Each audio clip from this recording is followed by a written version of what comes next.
Bueno, Diario de un seductor, ¿les parece? Sí, Eh, entremos Este es un en texto materia. bellísimo, este es un texto bello y raro, turbio. Este es un, nos va a sacar unas cuantas rabias si se quiere, nos va a sacar unas cuantas risas también y sobre todo nos va a dejar un poco, digamos, no nos va a dejar, ¿cómo lo podríamos decir? Eh, sin postura, nos va a obligar que tomemos alguna postura en algún momento. El diario de un seductor, repito, es el último texto, valdría la pena mirarlo acá. eh, es el último texto de o lo uno o lo otro, de la primera parte de o lo uno o lo otro, ¿sí? Es el texto más largo, hay que decirlo, tiene más de 100 páginas, ¿sí? Pero es una novela epistolar.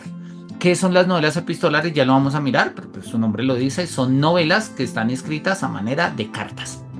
Es decir, una carta va, otra carta viene, una carta va, otra carta viene, otra carta va, la carta que se escribe pero no se envió, etcétera. Era un estilo muy usual en la modernidad, por allá más o menos en 1700, 1800 se utilizó mucho. Todavía en 1900, sí, en 1800, en la época de Kierkegaard se usaba mucho. Hubo una novela epistolar muy famosa en el mundo del romanticismo que fue Las desventuras del joven Werther de Goethe.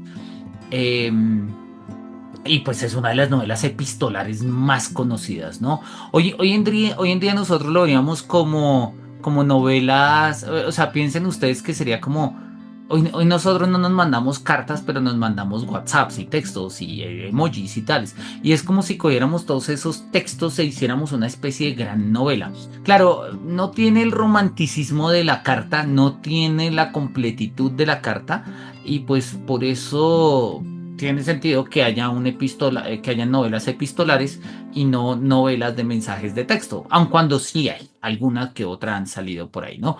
El diario de un seductor, vamos a mirar ahí, es una reinterpretación de la historia de Don Juan. Ya Kierkegaard nos había trabajado en los estadios eróticos inmediatos o el erotismo musical, las versiones de Don Juan, sí, acá de hecho lo habíamos puesto, y, perdón, acá las versiones de Don Juan lo hemos puesto y Kierkegaard ahora va a presentar su propio Don Juan, su propio Don Juan, que tiene un matiz específico, va a ser básicamente, de hecho se llama Johannes, no es exactamente ni Don Giovanni ni Don Juan, es Johannes, que es la forma germanizada pues de Juan, ¿no? Germanizada. Creo que también en el danés se dice así. Bien, Diario de un seductor. Diario un seductor empieza con un prólogo y luego empieza propiamente la novela. Hoy vamos a mirar el prólogo de la novela y seguramente las primeras cartas, así que pues arranquemos.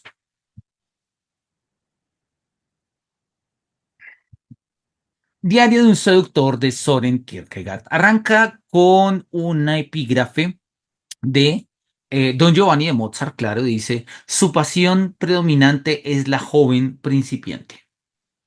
Ahí está, Don Giovanni. No puedo disimularme a mí mismo esa angustia que apenas consigo dominar y que en este preciso instante me sobrecoge al decidirme a pasar a limpio por interés propio la descuidada copia que en su día logré procurarme con demasiadas prisas y gran inquietud. La situación pinta tan angustiosa, aunque también tan reprochable para mí como entonces. Contra la costumbre, él no había cerrado con llave su secreter. Así que su entero contenido estaba a mi disposición, pero de poco serviría que yo intentase ahora sobredorar mi conducta evocando que a pesar de ello no abrí ningún cajón. Uno de los cajones estaba abierto. En él había una multitud de papeles sueltos y sobre ello yacía un libro de grandes cuartillas encuadernado con refinado gusto. Sobre la página que miraba hacia arriba había sido depositada una viñeta de papel blanco sobre la cual él había escrito de su puño y letra Comentarius Perpetuus número 4. Sí, eso tiene ahí un interés técnico, luego lo miramos. En vano intenté convencerme, entre tanto, de que si esa página del libro no hubiese mirado hacia arriba y si ese llamativo título no me hubiese tentado, o habría caído en la tentación o cuando menos habría opuesto resistencia. El título era ya curioso. Sí, pues un libro que se llame Comentario Perpetuo número 4. Ok. El título era ya curioso, aunque no lo era tanto de por sí como debido a su entorno. Con una somera ojeada sobre los papeles sueltos, me percaté de que contenían apreciaciones sobre situaciones eróticas, varias alusiones a alguna que otra relación y bocetos de cartas de naturaleza muy particular, con cuya artística perfecta y calculada negligencia llegué a familiarizarme. Entonces, veamos qué es lo que nos está contando. Básicamente nos está diciendo que es una angustia, va a pasar, ¿sí? Va a pasar a limpio lo que habían en unos papeles, ¿sí? La descuidada copia que en su día encontré en el secretero. Si ustedes recuerdan, de hecho valdría la pena mirarlo muy al comienzo del libro. El libro empieza justamente después del prólogo de Rafael Larrañeta, acá donde empiezan los textos de Kierkegaard, ¿sí? Habla precisamente de eso, ¿no?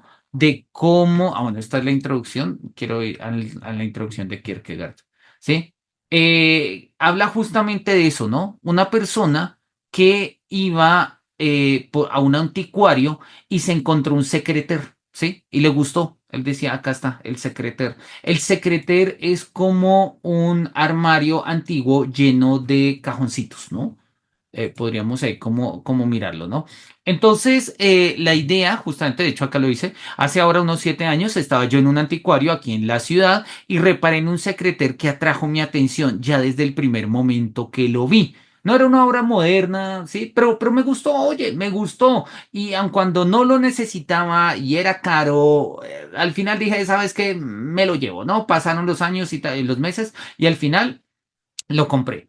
Abro el secreter para sacar el cajón con mi dinero, ¿sí? Y se da cuenta que, pues, no, está cerrado, no lo puedo abrir, tales. Abre una puerta para empujar el cajón desde dentro del secreter y se encuentra una cantidad de papeles, ¿no? Entonces dice, si mi hachazo tocó justamente este punto, o es lo que sacudía la entera organización del secreter, lo motivó, no lo sé. Lo que sí es que de repente se abrió una puerta secreta en la que yo nunca había antes reparado. Tras ella se cerró un repositorio que naturalmente tampoco había descubierto. Aquí encontré, lo que está en verde, para mi sorpresa, un montón de papeles. Los papeles que conforman el contenido del presente escrito.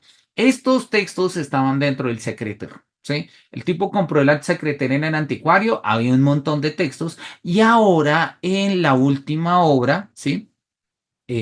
Perdón, un poquito más adelante, acá en la última obra, dice, sí, obviamente estaban ahí en el secretario, estaban estos documentos y estos papeles. Ahora, no se sabe si este es Víctor el Eremita sacando los papeles o esta es la persona que guardó los papeles dentro del secretario, todavía no es claro.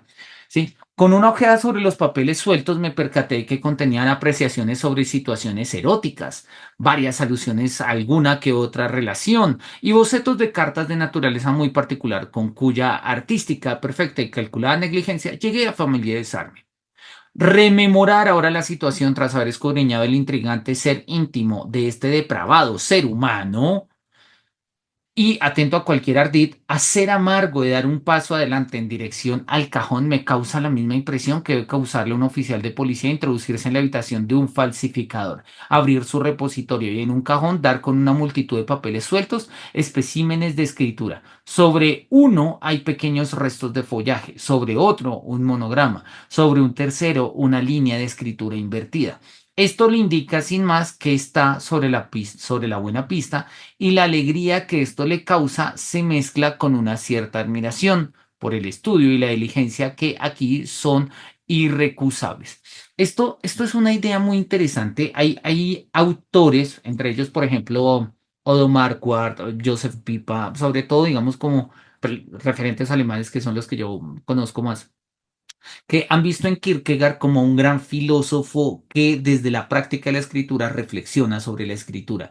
Y tiene que ver un poco con esto, ¿no? Tratar un tema por escrito implica escribirlo de muchas maneras. No de una sola, sino de muchas maneras. Y escribirlo de muchas maneras implica escribirlo incluso desde distintas perspectivas, incluso con distintos nombres, incluso con distintos nombres, ¿no? Había un texto, yo no me acuerdo, no sé si lo tenga por acá. Denme un segundito a ver si lo tengo, no lo tengo digitalizado, pero bueno, vale la pena simple y llanamente señalarlo. Hay un texto del profesor Rafa, creo que es de Rafael Larrañeta, no, sí, es de Rafael Larrañeta, acá está, vamos a compartir la imagen simple y llanamente para verla. Acá está, la lupa de Kierkegaard. Dice que la imagen no está disponible.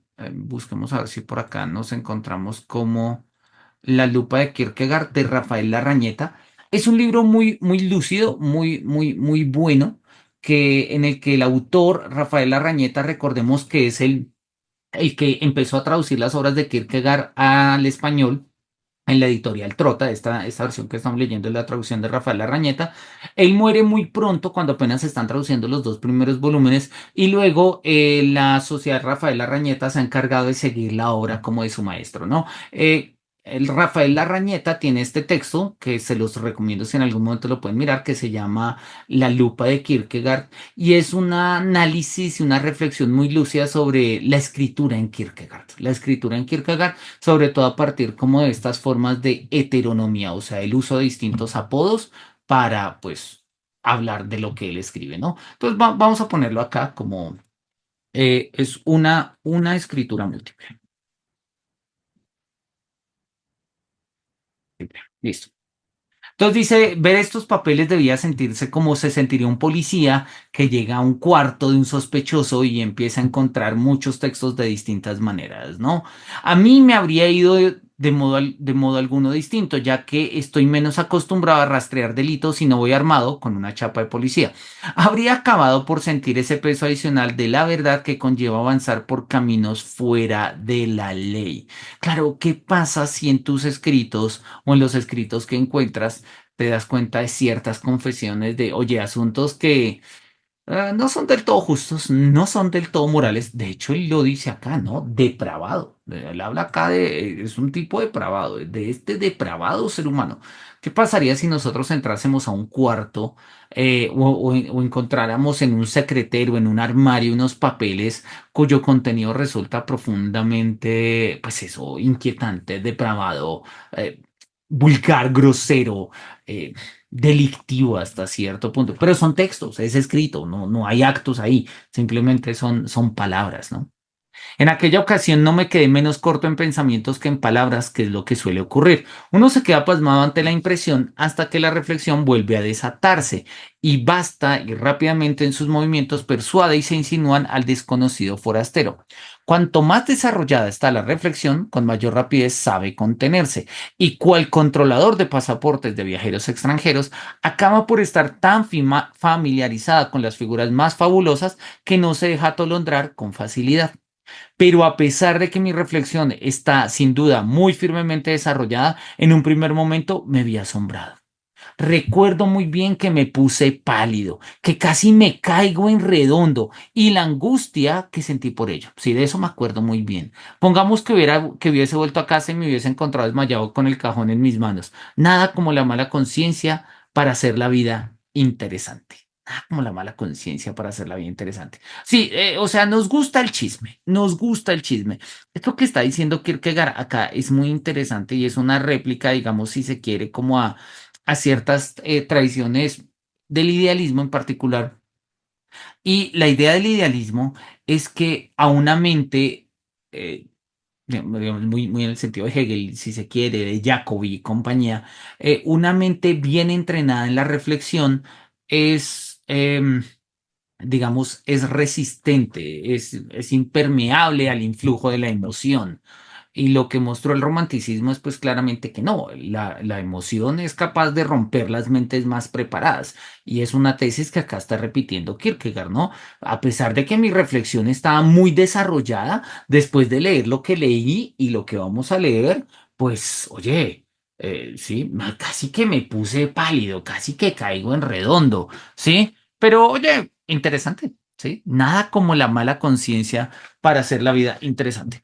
Mm, Voy a mirar a ver cuál, bueno, tengo acá la versión en físico, voy a mirar acá cuál de las notas son interesantes porque Kierkegaard suele poner bastantes notas, pero no nos interesa cómo mirarlas todas. Esta es una anotación del traductor que nos manda el prólogo. Bien. El título del libro no me chocó de por sí. Pensé que se trataba de una colección de resúmenes, lo cual me pareció muy natural, pues sabía que él siempre había arropado sus estudios con gran celo. Sin embargo, lo que contenía era muy distinto. No era ni más ni menos que un diario cuidadosamente mantenido.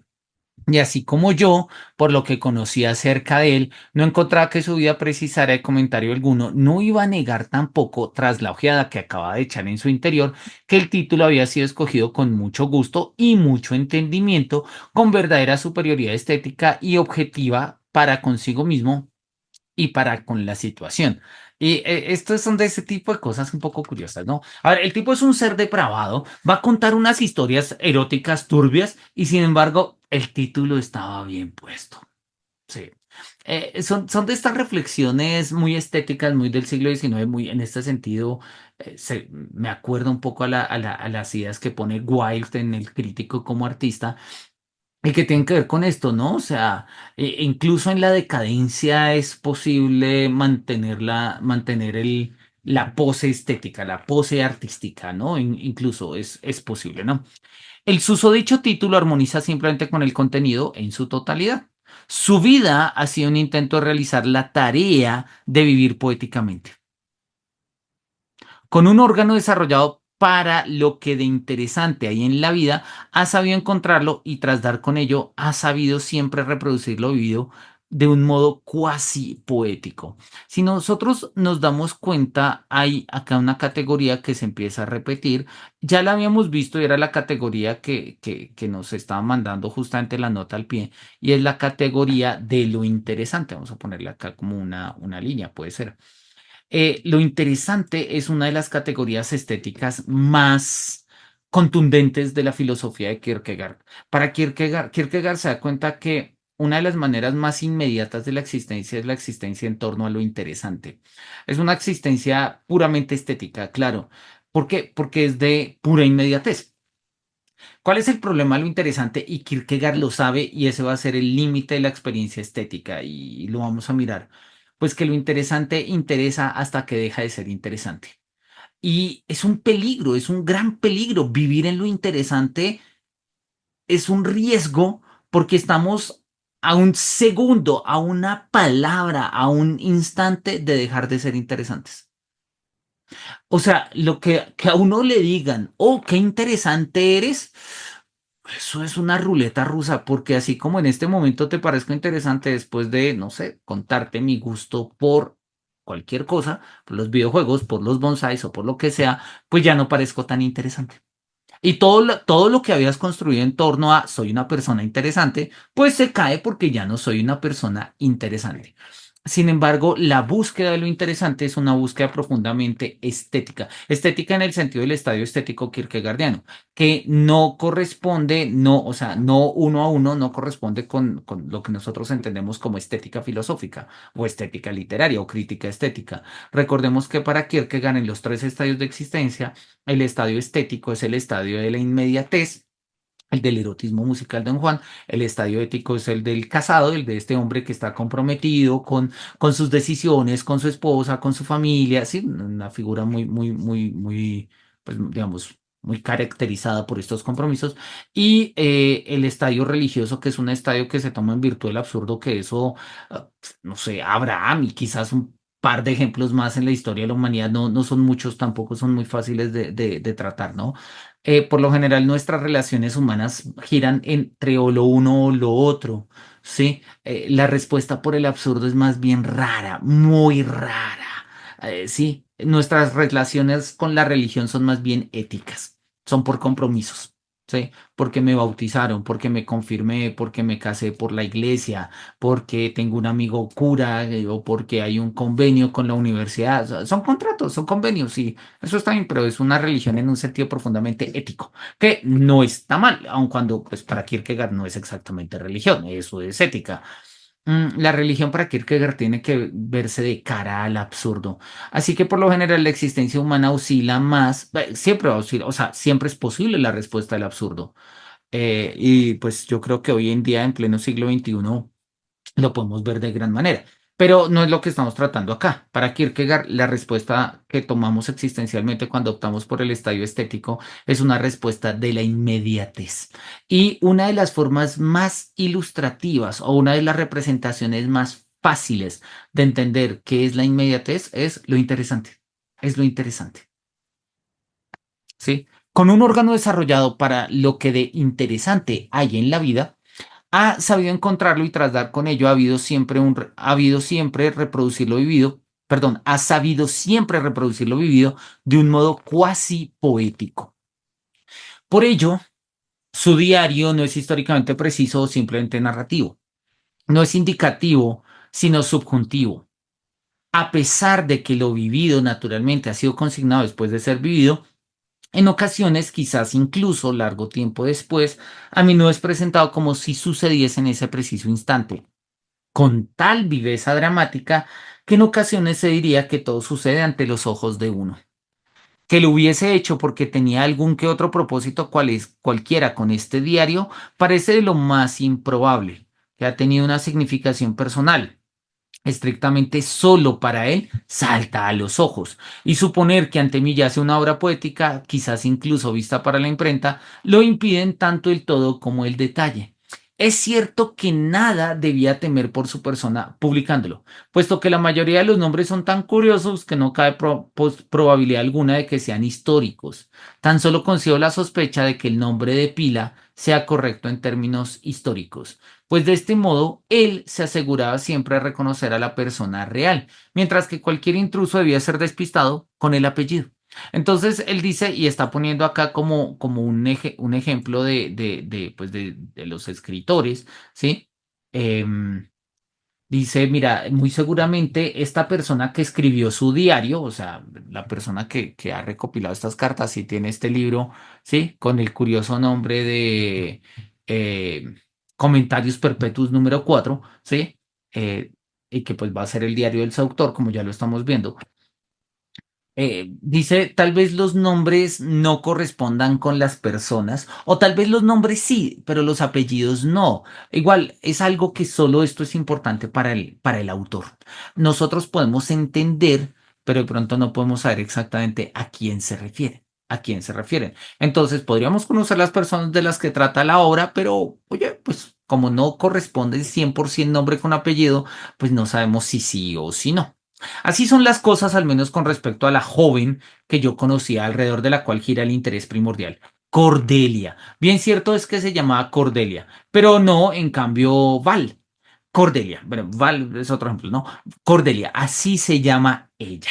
¿Sí? La vamos a mirar. El diario de un seductor es la manera en la que Don Juan, en este caso se llama Johannes, va a conocer a Cordelia. ¿Y cómo Johannes va a seducir a Cordelia? Pues es un seductor. ¿Y cómo Cordelia va a ser seducida o se va a negar a ser seducida? O bueno, vamos a mirar qué pasa con Cordelia acá, ¿no?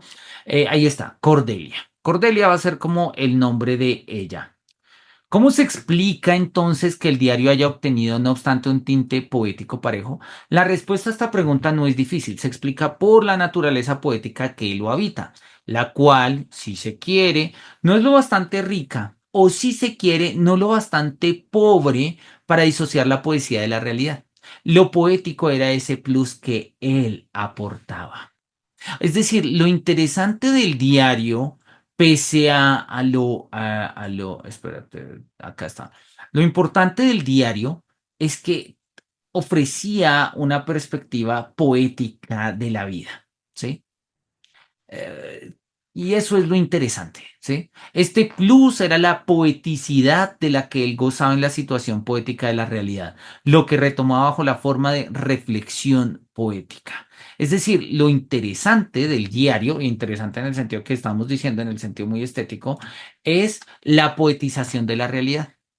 ¿Sí? Y en eso va a consistir, pues justamente, digamos, como el valor estético, si se quiere, de esta obra, ¿no? Entonces, vamos a ponerlo acá, la poetización de la realidad en el diario. Era el segundo goce y el goce era aquello para lo que su vida entera estaba hecha. ¿Listo? Eso ya lo habíamos visto con Don Juan allá en los estadios eróticos intermedios o el erotismo musical, cuando nos mostraba que si nosotros queremos caracterizar a Don Juan, hay que entenderlo como deseo. O sea, el arjé, el quid, la esencia de Don Juan es el deseo, pero no es un deseo que desea alguien o no es un deseo que desea algo, es el deseo que se desea a sí mismo. Sí, eso lo habíamos visto allá en, ese era el tercer estadio de los tres del erotismo musical.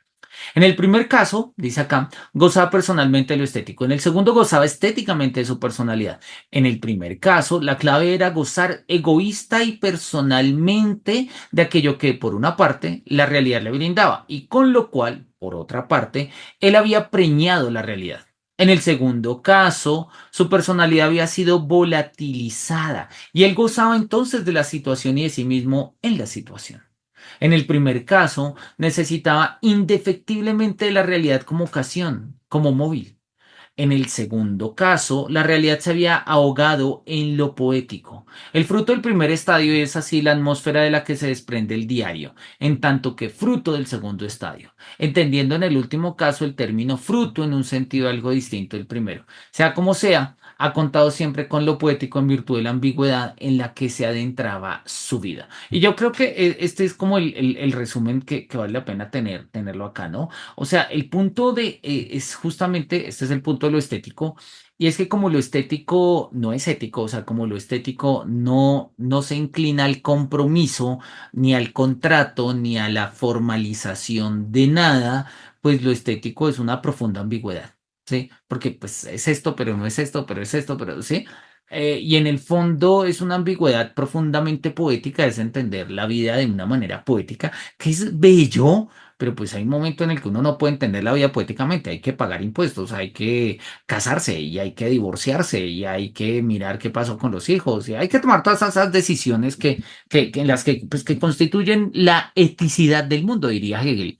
El mundo estético es capaz de vivir en la ambigüedad. Es capaz de vivir en la ambigüedad. Y oye, hay personas que viven así, entre ellas, pues el autor de este libro. ¿Sí? O sea, de este libro del diario, ¿no? Detrás del mundo en el que vivimos, allá al fondo hay otro mundo que mantiene con él una relación similar a la que mantienen en el teatro la escena real y la que a veces vemos detrás de ella. Esto me gusta, esto creo que puede ser una reflexión interesante. Vamos a subrayarlo si hay en verde. A través de un fino velo vemos como un mundo de velos más ligero, más etéreo, de otra calidad que el real. Muchas personas que se muestran corpóreamente en el mundo real no pertenecen a este, sino a aquel otro. Pero que una persona se desvanezca o incluso que desaparezca con respecto a la realidad puede fundarse o bien en la salud o bien en la enfermedad. El último caso de esta persona que una vez conocí sin llegar a conocerla. Perdón. El último caso era el caso de esta persona que una vez conocí sin llegar a conocerla. No pertenecía a la realidad y sin embargo tenía mucho que ver con ella. Aunque corría sin cesar a través de ella, incluso cuando más se le entregaba, la excedía. Pero no era el bien lo que lo expulsaba, ni tampoco era propiamente el mal. No me atrevería a decir eso acerca de él en este instante. Padecía de una exacerbatio cerebri, o sea, una exacerbación cerebral, para la cual la realidad no era incentivo suficiente. A lo sumo, lo era solo por momentos, ¿no? Es una formulación muy bonita, ¿sí? Me gusta más, pongámoslo acá en amarillo, me gusta como lo dice y vamos a subrayarlo acá. Sí, es una persona a la que excedía un poco la realidad. O mejor dicho, sí, la persona excedía la realidad. Yo creo que eso es una forma muy romántica de verlo, ¿no? Lo habíamos visto de una manera en en el texto de El más desgraciado o El más desdichado. La desgracia humana, dice Kierkegaard, consiste en vivir a destiempo, ¿sí?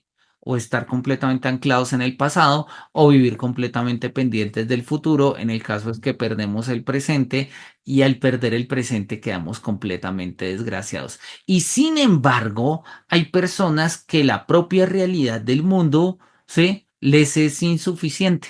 y su propia personalidad es un exceso respecto a la realidad, o sea, como que siempre están más allá y uno no los entiende. Es una forma también de genialidad y por ende también de desgracia. Poco esta relación entre genialidad y locura, ¿no? Entre genialidad e infelicidad, ¿no? En fin, poco lo que Kierkegaard nos está sugiriendo aquí de respecto a esta persona que él conocía. No se elevaba por encima de la realidad, no era demasiado débil para soportarla, no era demasiado vigoroso, pero este vigor era una enfermedad. Tan pronto como la realidad había perdido su significado como incentivo, él quedaba desarmado. En ello radicaba el mal en su caso. Él era consciente de ello, incluso en el preciso instante de la incitación, y en esta conciencia radicaba el mal. En esta conciencia radicaba el mal. Ya he conocido a la joven cuya historia constituye el contenido primordial del diario. O sea, ya fui y conocí a Cordelia. Ya dijimos que se llama Cordelia. Ya conocí a Cordelia. Si sedujo a algunas más, no lo sé. Pero es lo que parece deducirse de sus papeles. Parece además que se ha visto arrastrado a otro tipo de práctica que lo caracteriza de lleno, pues está determinado de manera demasiado espiritual como para tratarse de un seductor en sentido genérico. No, no es un seductor en sentido genérico, es un seductor espiritual. ¿Y eso qué significa? Del diario se deduce también que en ocasiones se había atraído por algo enteramente arbitrario, un saludo, por ejemplo, y no quería a ningún precio recibir nada más, pues aquello era lo más hermoso de la persona implicada. Gracias a sus dotes espirituales, sabía tentar a una joven y conducirla hacia sí, sin preocuparse de poseerla en sentido estricto. Puedo imaginarme que sabía cómo llevar a una joven hasta el punto culminante en que estaba seguro de que ella lo sacrificaría todo. Llegando el caso, él rompía sin que, por su parte, hubiese tenido lugar el más mínimo acercamiento, sin haber pronunciado ni una sola palabra de amor, sin tan solo una declaración, una promesa. Claro, acá Kierkegaard, digamos, establece como el ideal del seductor. Y el seductor que además es este que sedujo a Cordelia, ¿sí? Es un seductor espiritual, no es un seductor carnal, no es un seductor que digan como, wow, qué espalda, qué brazos, quiero besar sus labios. No, tampoco es un seductor que embauque con palabras de amor y luego salga con un chorro de babas. No, es un seductor que seduce simple y llanamente con su presencia, por estar ahí, ¿sí? Y no es simple y llanamente como, wow, es un objeto, no, no es pasivo, no, no, al contrario, ya lo hemos visto en el erotismo musical, es un seductor que es activo, o sea, no es como yo soy tan guapo y mi personalidad es tan arrolladora que el hecho de estar acá ya seducirá a todas las personas, no, eh, se, en- lo que hace el seductor es seducir, ¿sí? Y lo hace con sus dotes espirituales, con su memoria, con su narrativa, con su personalidad, con sus dicciones, con sus gustos, con sus formas. E incluso es capaz de hacer que esta otra persona, en este caso ella, Cordelia, diga como voy a dejarlo todo para ir contigo y sin embargo no ha dicho todavía ninguna palabra de amor. O sea, es una persona que es capaz de hacer que uno se envidie. Y eso me parece muy bonito porque ahí es donde uno entiende y que para Kierkegaard esa es la clave del quid de la seducción. El hecho de que, no sé si Kierkegaard le gustaría la palabra envidiarse, no tengo ni idea, pero es muy clara en lo que significa. Nosotros nos podemos envidiar muy fácil de un seductor sin que nos diga absolutamente ni una palabra de amor y uno estaría dispuesto a sacrificarlo todo, ¿sí? Todo por esta persona pero que me sedujo. A ver, no fue su pasividad, no es como, no es la típica Lady in Red, ¿no? La chica del traje rojo que entra en la sala de baile típica en películas y cosas por el estilo. Que no, eso es una apariencia. No, me refiero a alguien que realmente toma la seducción como actividad, ¿sí? Pero repito, lo hace de una manera espiritual y él lo dice, ¿no? O sea, sin que ni siquiera haya ningún tipo de contacto, ni siquiera se trata de un tema de posesión, no es que te voy a hacer mío, te voy a hacer mía, ¿sí? Camine al rincón, camine al cuarto, camine y nos vamos de paseo, no, son sus dotes espirituales. Y cuando uno se enfrenta a una persona de este tipo, ¿sí? Uno dice, mucha, me dice que nos vayamos y lo dejo todo y me voy con esta persona, pero no me lo va a decir. De hecho, nada de lo que está diciendo va en ese sentido. Y sin embargo, todo lo que está haciendo es seducir, es seducción. Y me siento profundamente seducido. Vean ustedes, si se quieren, acá nosotros podríamos pensar como una especie de fenomenología del seductor. Como una forma, por lo demás, repito, mm, activa, no pasiva, activa.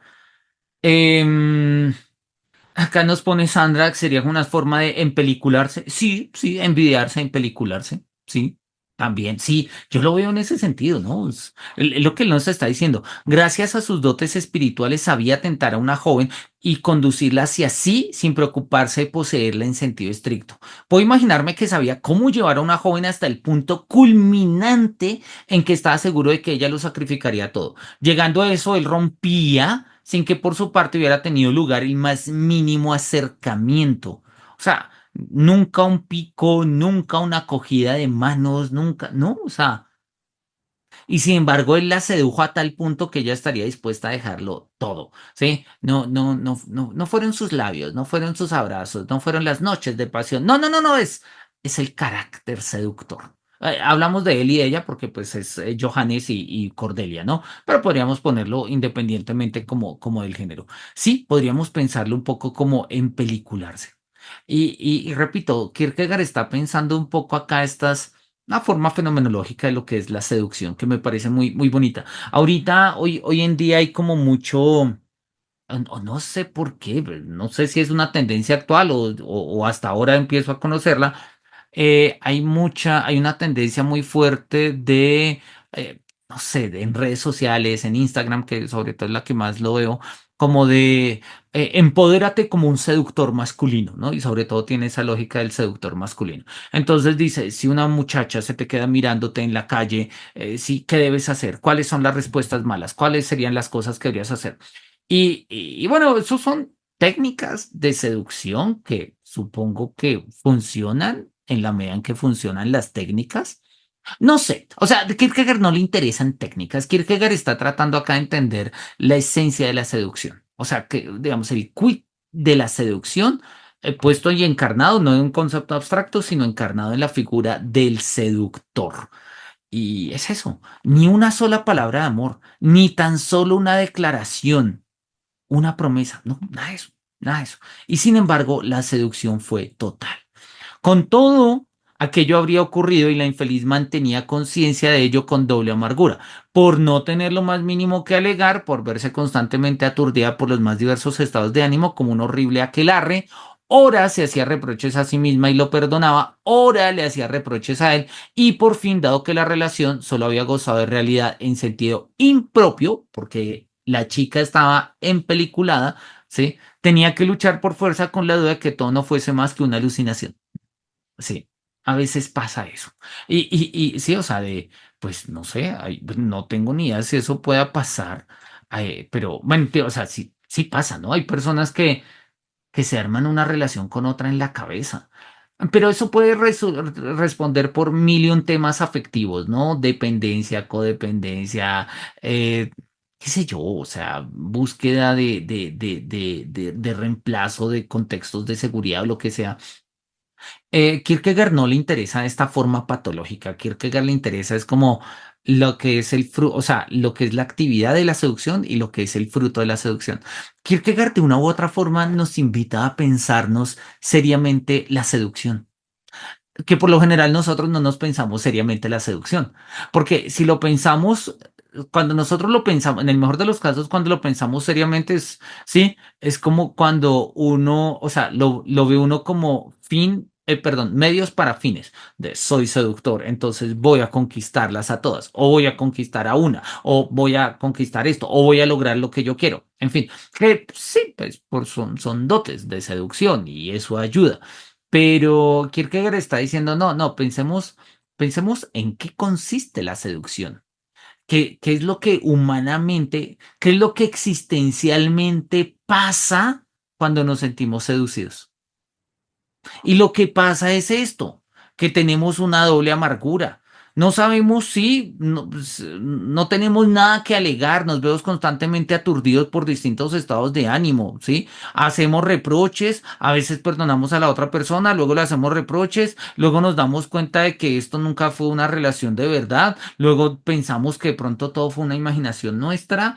Sí, para Kierkegaard, y esto es lo bonito de este texto, digamos, de esta introducción, es que Kierkegaard nos está mostrando que la seducción nos afecta existencialmente, que es un tema que ni la ética ni la religión tradicionalmente han pensado, ¿sí? La seducción se ve hasta cierto punto como temas juveniles, convencionalismos sociales. A ver, sí, todo eso puede ser cierto, pero Kierkegaard está pensando, es como esto atraviesa una dimensión existencial. L- Yo no sé, yo a veces pienso, hay momentos en los que yo me he sentido seducido y son esas, y me gusta la palabra que utiliza Kierkegaard, ¿no? Como una tentación, lo pone acá. ah, para imaginarme que tan culminante, llegando a esto, no, acá arriba. Tentar, acá lo dice Kierkegaard, como una tentación. Lo que pasa es que la palabra tentación tiene una connotación profundamente religiosa, y, pues, sí, obvio, pero a ver, tengámoslo acá simple y llanamente como una invitación a lo distinto, si se quiere, una forma de seducción. Dejémoslo así, dejémoslo en la ambigüedad. Una tentación. Y, y hay veces que esas tentaciones, así ya no sean reales, así hayan pasado, así uno haya caído o no haya caído, o así uno no haya entendido qué era lo que estaba pasando ahí, de una u otra manera el recuerdo queda y en el recuerdo se templa un poco el ánimo al volver a contemplar esto, ¿no? Sentirse seducido o sentirse seductor. ¿Qué es lo que hace la seducción en la existencia humana? Eh, a mí me parece una pregunta brillante, brillante de Kierkegaard, que nosotros, repito, rara vez nos formulamos en serio, y cuando nos la formulamos en serio, sobre todo como mecanismos de defensa, es como, ay, ya, yo no quiero pensar en eso. Y Kierkegaard nos está diciendo, no, no, no, piénsate qué significa existencialmente el ser seducido. ¿Cómo te sientes? Pero no cómo te sientes en un sentido, ay, no, es que es como lindo, porque me siento importante. No, o sea, pensémoslo existencialmente. Hay unas rupturas, ¿sí? Hay una pasividad, hay una actividad, hay unas promesas que no son promesas, hay unas formas que yo asumo que sí, pero resultan que no. La seducción es toda una tensión existencial que nosotros podemos pasar muy rápido por alto y que sobre todo, y lo vamos a ver si algún día llegamos a los papeles de B, que en el matrimonio se disuelve muy rápido. Porque una vez donde haya un compromiso, parecería que ya no es necesaria la seducción. Y eso va a ser ahí una discusión interesante, ¿no? Eso va a ser ahí una discusión interesante, ¿no? Nos pregunta Cassandra, ¿cuáles podrían ser las motivaciones que mueven al seductor que nos describe Kierkegaard? Hmm, eso es interesante. Vamos a, una pregunta profunda además, vamos a mirarlo poco a poco. Eh, Hay una, digamos, la primera respuesta la habíamos visto en en el erotismo musical, que era la que ya habíamos dado, y al seductor lo mueve el deseo por el deseo mismo.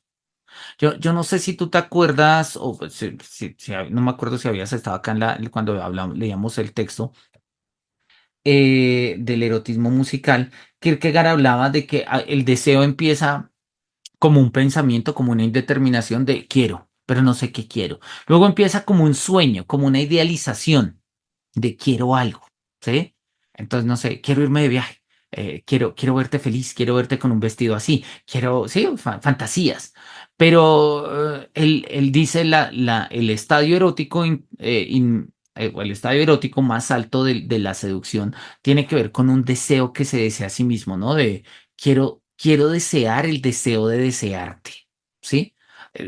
Si se quiere, es como una especie muy de efecto espejo, ¿no? Espejo frente a un espejo, que va mostrando un espejo que se va metiendo dentro del otro y si más.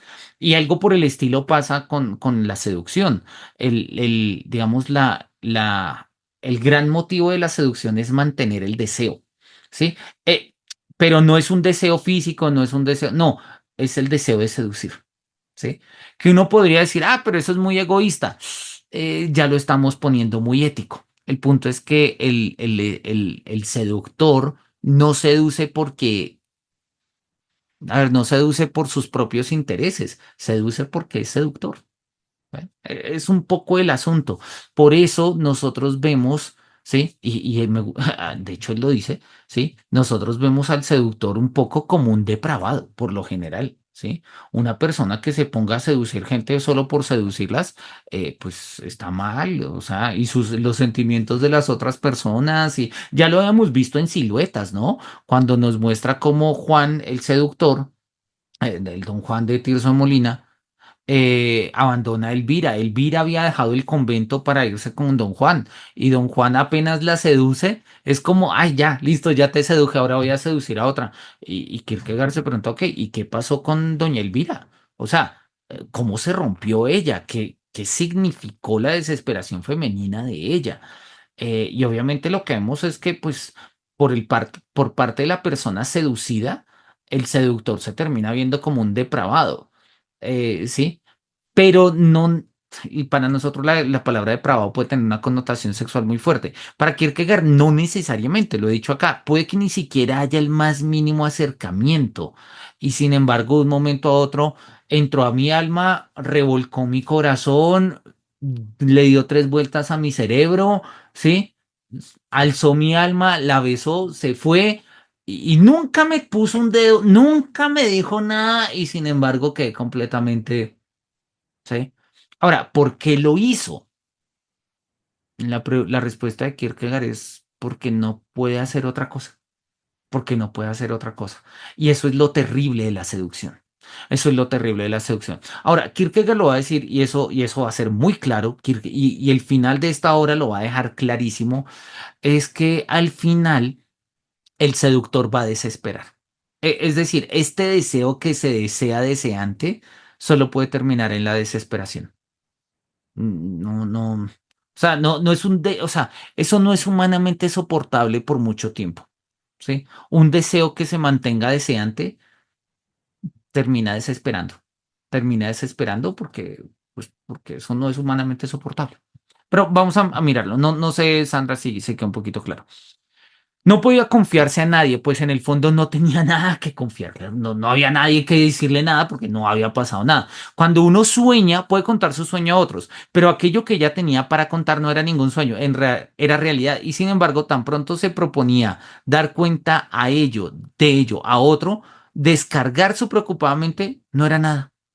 De esto ella se daba perfectamente cuenta. Claro, Cordelia es muy pila. Cordelia se da cuenta que no ha pasado nada con el seductor y sin embargo pasó todo. Nadie podía captarlo, ella menos que nadie y sin embargo pesaba sobre ella de un modo angustiante.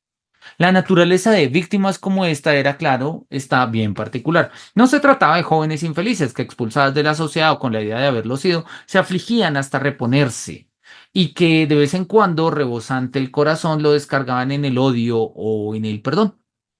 En ellas no había tenido lugar cambio alguno. Vivían de acuerdo a las circunstancias habituales, respetadas como siempre, y sin embargo habían cambiado de un modo que era inexplicable para ellas mismas e inconcebible para las demás. Sus vidas no estaban como la de aquella, truncadas ni rotas, estaban como curvadas hacia adentro, perdidas para los demás, buscaban en vano encontrarse a ellas mismas.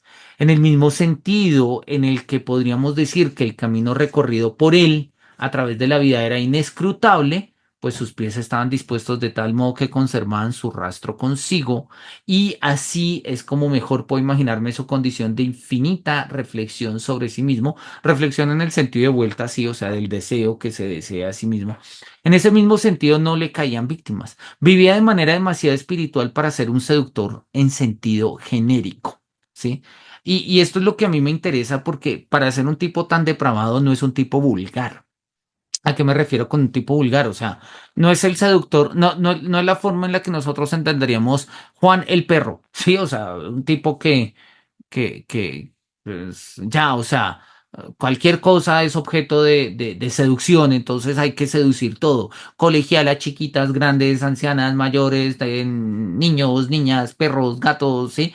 eh, eso más bien mostraría como una debilidad, o sea, mostraría como que Don Juan necesitaría atención, sí, está llamando la atención y la aprobación del otro. No, este no es Don Juan, no es un seductor genérico, sí, Don Juan es un seductor espiritual. Y la palabra acá espiritual en Kierkegaard es profunda. Nosotros la tenemos asociada a un tema religioso, ¿no? Es como el espíritu que está cerca de Dios y tales. Para Kierkegaard no tiene nada que ver con eso. Para Kierkegaard la espiritualidad, el ser espiritual del hombre significa otra cosa, significa una tensión entre las formas finitas e infinitas de la vida. Eso él lo dice precisamente en el Tratado de la Desesperación. Miremos acá lo tenemos. Tratado de la Desesperación, ¿cuál será? ¿Será este?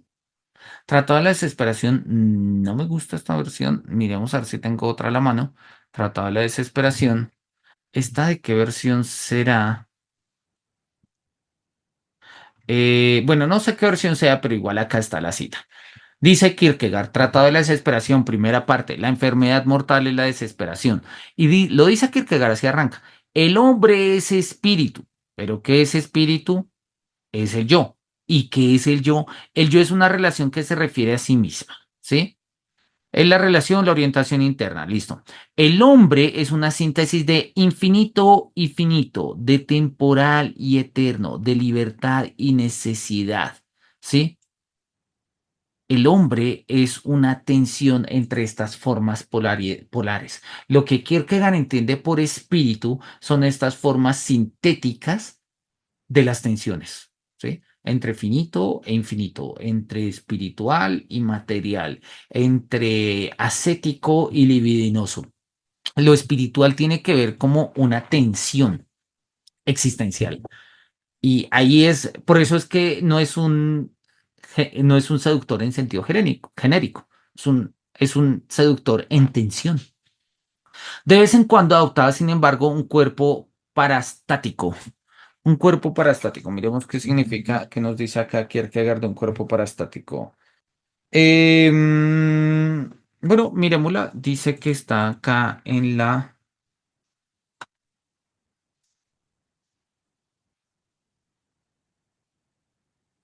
Dice, la expresión cuerpo parastático, un cuerpo aparente, fue utilizada especialmente en los tiempos de la iglesia primitiva. Los doctores gnósticos, adversos a lo corporal, sostenían que la naturaleza humana de Cristo era solamente un cuerpo aparente. ¿Ok? Un cuerpo parastático es como eso, un cuerpo aparente. Sí, habían gnósticos que creían justamente eso, que, que el cuerpo de Cristo, o sea, que si Cristo es el Hijo de Dios, pues no podía sufrir y que si sufría, pues en una forma metafórica, realmente Cristo pues no tenía por qué sufrir. Y entonces, en ese sentido, lo que nosotros vemos de Cristo es un cuerpo aparente, no es un cuerpo real. Eso tiene unas consecuencias muy puntuales y es que pues no tiene sentido la Eucaristía y cosas por el estilo, ¿no? Pero bien, sigamos acá. De vez en cuando adoptaba, sin embargo, un cuerpo parastático y era pura sensualidad. Y aún su historia con Cordelia es tan intrincada que le fue posible actuar como el seducido. Hasta la infeliz joven se siente a veces indecisa al respecto. Y es que también aquí sus huellas son tan imprecisas que toda prueba resulta imposible. Los individuos solo han sido un incentivo para él. Se los sacaba encima como los árboles se sacudan las hojas. Él rejuvenecía, el follaje se marchitaba. O sea, Don Juan vive la seducción a otro nivel, a tal punto que incluso él seduciendo, se sentía seducido o era el seducido. Alguna vez le escuché a una profesora caleña que decía que, estábamos hablando alguna vez y me decía, yo le preguntaba que si es cierto que las caleñas bailan bien, bailan salsa, ¿no? Bailan bien salsa. Y me decía que sí, que incluso que lo que hacía que las caleñas bailaran bien salsa no era solamente como la técnica que aprendían y demás, sino que era que ellas aprendían a bailar de tal manera que hacían creer al hombre que el que estaba guiando el baile era él. Y entonces cualquier hombre que bailara con ella se sentía que estaba bailando bien. Entonces es como esta dialéctica del baile, que sería una forma acá de la dialéctica de la seducción, ¿no? El que seduce, seduce de tal punto que él es seducido por la por la mujer amada o por la mujer seducida.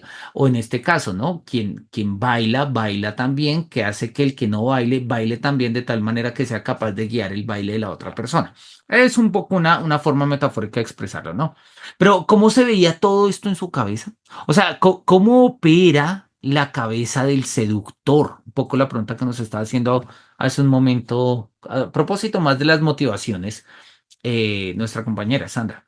Habiendo extraviado a tantos otros, pienso yo, ha de acabar por extraviarse a sí mismo. Ahí está, ahí está.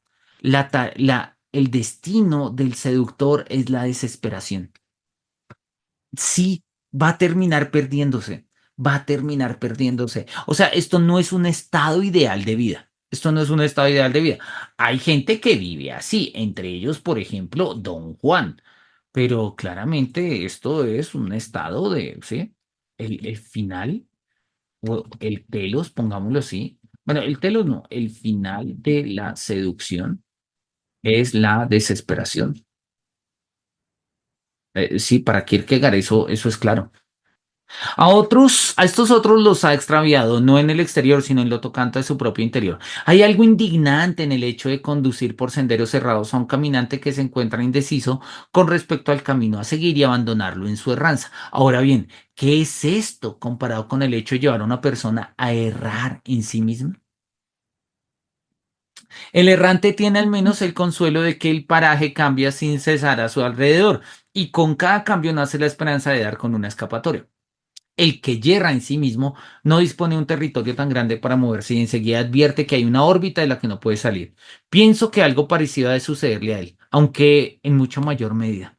El seductor se pierde en sí mismo. No puedo imaginarme nada más agobiante que una cabeza intrigante que pierde el hilo y que ve cómo toda su perspicacia se vuelve en contra suya al despertársele la escrupulosidad. Para alguien así se trata entonces de salvar el embrollo. De nada sirve que su zorrera tenga muchas salidas, pues en el preciso instante en que su angustiada alma cree ver ya la penetrante luz del día, resulta que se trata de una entrada. Y así, cual espantada bestia salvaje perseguida por la desesperación, busca sin cesar una salida y encuentra sin cesar una entrada para dirigirse de nuevo a sí mismo. Eh, lo habíamos dicho desde el comienzo de estos espacios de lectura y lo repetimos. Para Kierkegaard la filosofía empieza en la angustia y termina en perdón, para Kierkegaard la existencia humana empieza en la angustia y termina en la desesperación. Esto no es optimismo, esto no es bonito. Hay una salida religiosa, pero la salida religiosa es incluso aún más dolorosa y complicada que esta porque es un salto al absurdo, ¿sí? Por lo menos en la desesperación podemos encontrar consuelo. En el absurdo se nos rompen todas las estructuras de sentido y los seres humanos nos la llevamos horriblemente mal con el sinsentido.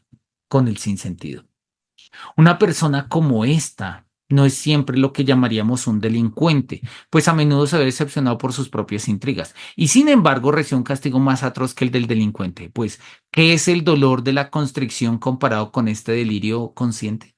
Su castigo tiene un carácter puramente estético.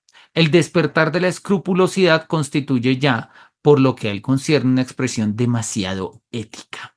Claro, y ahí es donde está justamente el asunto, ¿no? El esteta no quiere ser ético. O sea, quien se dedica a una vida inmediata no busca mediaciones, de hecho, justamente evita las mediaciones, ¿sí? El problema es que en la desesperación, pues termina llegando a formas de mediación. Y estas formas de mediación son las formas reflexivas a las que, pues, lo conduce pues su propia existencia. Él lo habla acá de escrupulosidad, que pues bueno, es una forma de decirlo, ¿no? La escrupulosidad se configura para él tan solo como una conciencia más elevada, la cual se manifiesta como una inquietud que no lo acusa en un sentido más profundo, sino que lo mantiene despierto. No hay rastro de reposo en su infecunda agitación. Tampoco es un demente, pues la multiplicidad de pensamientos finitos no se encuentra petrificada en la eternidad de la demencia. Y la pobre Cordelia. A ella también va a resultarle difícil encontrar paz. Sí, don Juan desespera. Y Cordelia también. Cordelia también. Y es una reflexión muy bonita la que hace Kierkegaard y muy lúcida. Dice como, pensemos y reflexionemos qué es lo que se juega existencialmente cuando experimentamos o cuando vivimos la seducción, como seductores, como seducidos, como seductores seducidos o como seductores que seducen o como seducidos seductores o como seducidos que son seducidos. Independientemente de la forma, la respuesta que va a encontrar Kierkegaard es la seducción es tan grande y nos afecta tanto existencialmente que incluso aquello que nosotros podemos considerar maravilloso en la seducción siempre termina en una forma muy profunda de intranquilidad. No está mal y oye, hay cosas que nos han seducido y nos han hecho felices, felizmente intranquilos, pero oye, pues así se paga. La seducción se paga con nuestra propia paz, ¿sí? Con nuestra propia paz. Eh, él lo dice, ¿no? Una especie de castigo un poco estético. Sí, acá lo decía, acá vamos a ponerlo en color como naranjita, ¿sí? Es un castigo puramente estético, pero sí, la seducción se paga con el precio de la tranquilidad. Mm, ¿Es la vida tranquila lo mejor que podemos esperar como seres humanos? ¿Es lo único que podemos esperar como seres humanos? A veces nosotros quisiéramos volvernos a sentir seducidos, no necesariamente por una experiencia amatoria o amorosa, que son bonitas.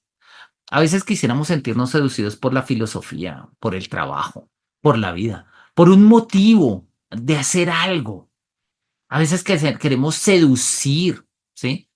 Justamente en grupos de lectura como estos, en la lectura de autores, en la aceptación y transformación de nuestras condiciones sociales y reales, en la transformación de nuestros sueños. Y, sí, sí, nos gusta la seducción, nos afecta. Y al final eso lo estamos pagando con nuestra paz. ¿Es un alto precio? La reflexión de Kierkegaard es lúcida y repito, esto no tiene una salida positiva, o sea, no es una respuesta moralista ni moralmente buena ni moralmente mala. Es una pregunta profundamente existencial, ¿no? Eh, si pongámoslo en estos términos, ¿no?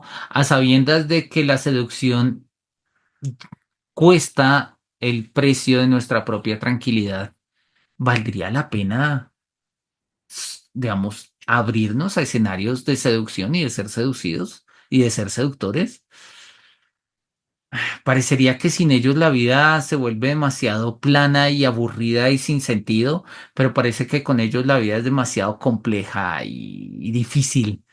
Oye, no es una pregunta simple.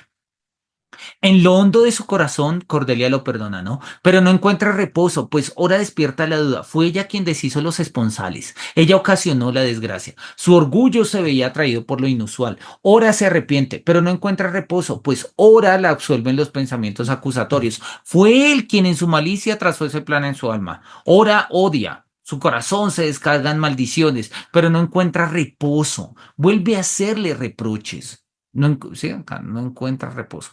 Vuelve a hacerle reproches por haber odiado ella, la pecadora, reproches porque por más malicioso que él fue, ella siempre será culpable. Sobre ella pesa que él la haya engañado. Y más pesa todavía, podría uno sentirse tentado a afirmar, que él haya despertado en ella la políglota reflexión que la haya hecho desarrollarse estéticamente lo bastante como para tener que escuchar no ya con atención y humildad una sola voz, sino muchas lenguas a la vez, ¿no? Me gusta esa forma como lo habla, ¿no? Como lo dice, ¿no?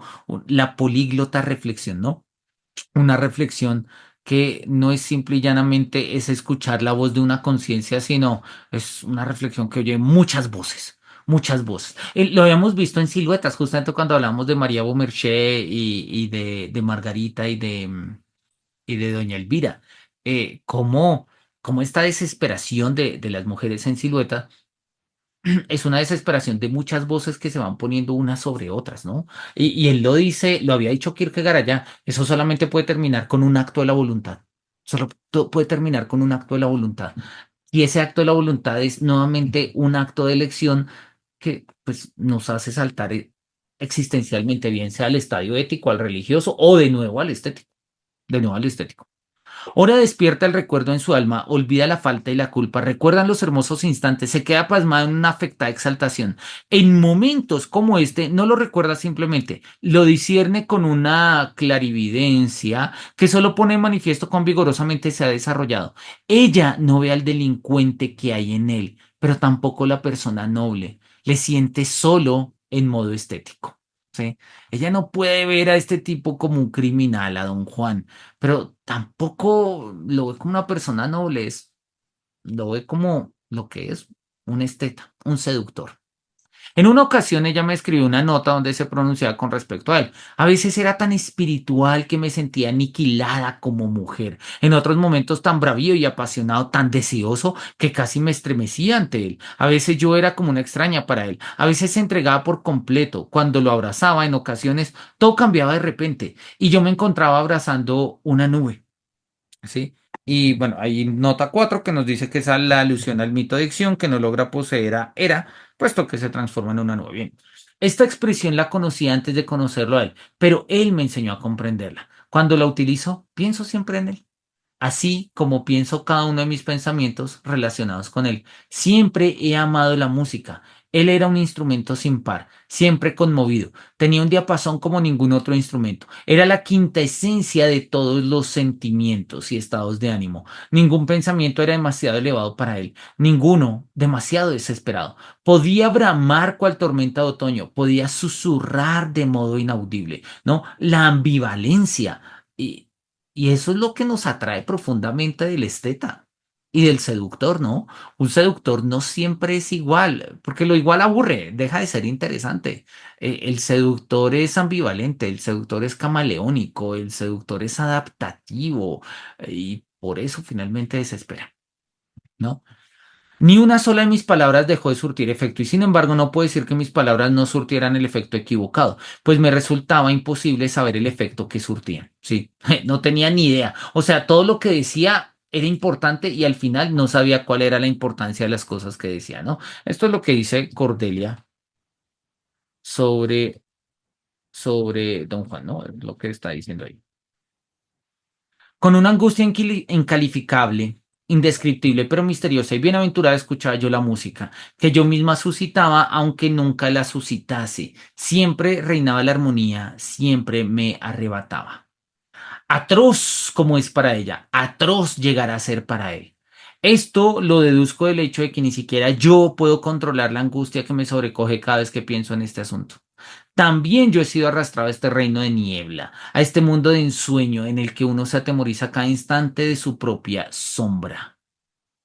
Vamos a subrayarlo, me gusta esa formulación. Busco en vano salir de aquí, estoy ligado a ello como una figura acusadora, como mudo fiscal. Qué curioso. Él ha esparcido el más profundo de los secretos por encima de todo y aún así hay un secreto todavía más profundo y de él soy partícipe e incluso me he vuelto yo mismo partícipe de modo ilegal. Olvidarlo todo no resultaría. A veces he pensado en hablarle de ello, pero ¿de qué serviría? O bien se desdiría de todo, afirmaría que el diario era un experimento poético, o bien me impondría silencio, algo que no puedo negarle, visto el modo en que ha llegado a ser su confidente.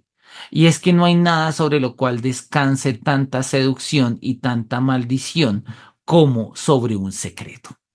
Y me gusta esto, me gusta la idea, ¿no? Él se vuelve y juega, ¿no? Y son como las formas, vamos, es la forma del pensamiento kierkegaardiano, que es precisamente la manera de romper la tradición idealista, sobre todo la hegeliana, que es una forma de muchas mediaciones, y es el pensamiento existencial de él, es su filosofía de la existencia. ¿Cómo nos afecta existencialmente?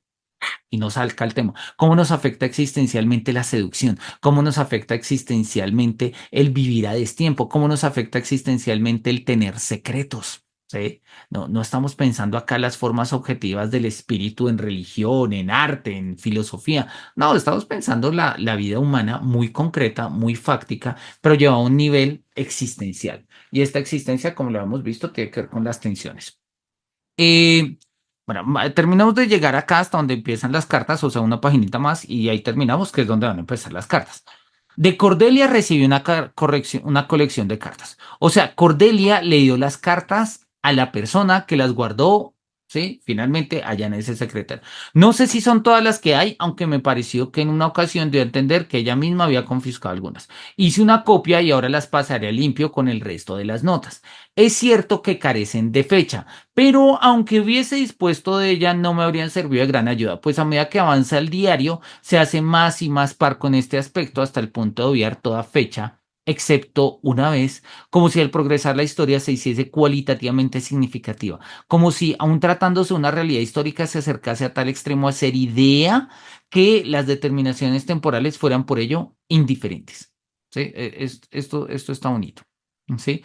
Eh, yo lo hablo a título personal, a mí me gusta escribir, creo que yo a ustedes alguna vez les ha comentado, suelo escribir, tengo texticos o escribo a mano y alguna vez empecé a fecharlos y, y dejé de hacerlo, no me sentí cómodo fechándolo, me sentía un poco como en un ejercicio burocrático, ¿no? De 3 de noviembre de 1900, no, tal, no sé, ¿no? Como preferí quitarle las fechas, ¿no? O sea, de alguna u otra manera es como, eso, me gusta como lo dice, ¿no? Una realidad histórica de una u otra forma se vuelve una idea. Y ese pensamiento de Kierkegaard me gustó. Y todavía me gusta, todavía me gusta. Y seguí escribiendo y he dejado de ponerles fechas. Todavía alcanzo a recordar más o menos los contextos y los momentos en los que he escrito cosas, pero ya incluso me pierdo yo entre mis propios escritos, entre mis propios, o sea, digamos, entre la secuencia histórica de ellos mismos. Y entiendo a qué se refiere Kierkegaard. Lo que sí me ha ayudado, en cambio, lo que sí me ha ayudado es que en diversos lugares del diario se encuentran un par de palabras cuyo significado yo no captaba al comienzo. Sin embargo, confrontándolas con las cartas me he dado cuenta de qué las motivan. Es por eso por lo que me resultaría muy sencillo intercalarlas en el lugar idóneo. Basta que siempre inserte la carta en el lugar donde se encuentra esbozado el motivo de la misma. De no haber encontrado estas directrices, habría incurrido en un malentendido, pues no me habría ocurrido algo cuya probabilidad se desprende del diario, a saber que en algunas ocasiones las cartas se siguen con tanta frecuencia que se diría que ella había recibido varias en un solo día. Oye, este tipo de cosas pasaban antes, ¿no? Como no habían redes sociales ni nada por el estilo, era muy normal que los amantes se comunicaran por cartas y pues sí, a veces se mandaban, es decir, a veces ya estaba lista la carta y cuando llegaba el cartero y se recibía uno, se llevaba la otra de una vez, ¿sí? Entonces había veces donde si la carta se escribía por la mañana y el cartero traía la respuesta por la noche, ya uno le mandaba la segunda de entrada, ¿no? Las novelas epistolares están llenas de esos ejemplos, ¿no? De haberme guiado por mi propio pensamiento, seguro que las habría distribuido de manera más equitativa sin intuir siquiera el efecto que él conseguía mediante la apasionada energía con la que se ha servido de este medio, así como de cualquier otro, a fin de de mantener a Cordelia en la cima del apasionamiento. Además de información completa al respecto de su relación con Cordelia, el diario contenía alguna que otra breve descripción entrelazada con aquella. Allí donde se encontraba una de estas, en el margen constaban las letras NB. Estas descripciones no guardan relación alguna con la historia de Cordelia, pero me han ofrecido una vívida idea del significado de una expresión que él utilizaba a menudo y que yo antes entendía de manera muy diferente. Siempre hay que echar un anzuelo suplementario, lo solía decir como el seductor.